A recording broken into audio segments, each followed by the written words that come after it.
Praise the Lord, praise His holy name, for He has created heaven and earth, and created us in His own image and likeness, and appointed us superior over all living beings.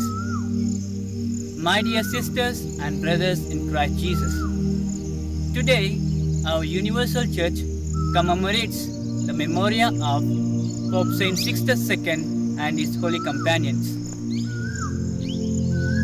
Pope Sixtus II had been Pope only for 1 year when he was martyred while presiding at the Holy Eucharist in the cemetery of St. Callistus. Sixtus II had been Bishop of Rome from 31st August 257 to until his death on 6th August 258. He was martyred along with 7 deacons, including Lawrence of Rome, by the Roman Emperor Valerian. Sixtus II succeeded to the chair of St. Peter in difficult time. The ongoing and outgoing persecutions of the early church were ongoing in 250s. The Roman emperors Decius and Valerian sought the blood of Christians not only to decapitate the surging church, but also to confiscate the property and wealth of Christians. The tensions of state-church relations were no less serious than the tensions of internal church tearing to its unity. The persecution of Decius was so wicked from 250 to 251. Decius' edict required everyone in the empire should sacrifice to the Roman gods in the presence of the state officials with a signed libellus or a certificate issued after the sacrifice as a proof that he has offered to God. Many Christians were afraid and so weak, and they sacrificed themselves to God, which they know the God is not existing. Some of the Christians purchased libellus. Some of them fled to the countryside for the safety. Some of them refused and they were martyred cruelly. Sixtus II had to be consecrated as Pope in secret because of times.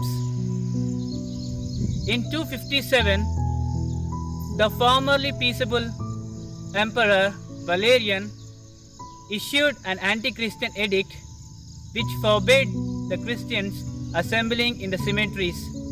Pope Sixtus II has avoided for many months the persecutions.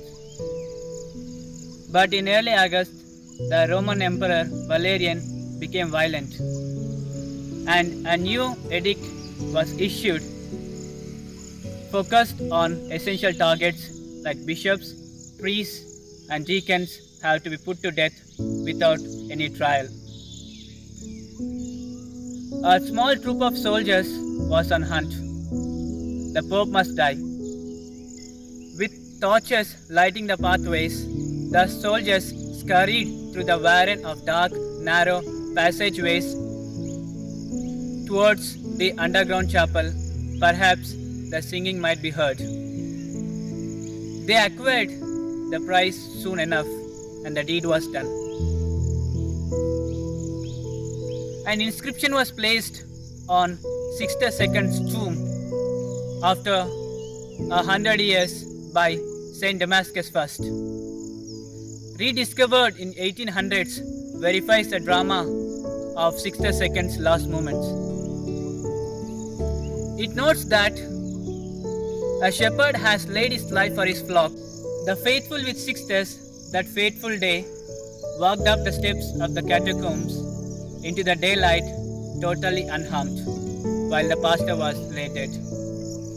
The companions who were martyred with Sixtus were deacons Janvarius, Vincentius, Magnus, Stephanus, Felicissimus, and Agapitus.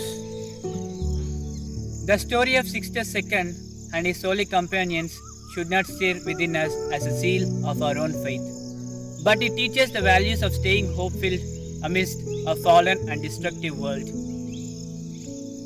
Hope we ought to remember, but it is not blind optimism, but is rather, as Archbishop Charles Chaput put it recently, having confidence that future is in God's hands.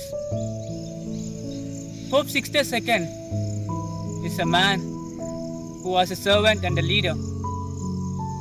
He was a confident shepherd for a frightened flock. He was a central actor, not a bystander.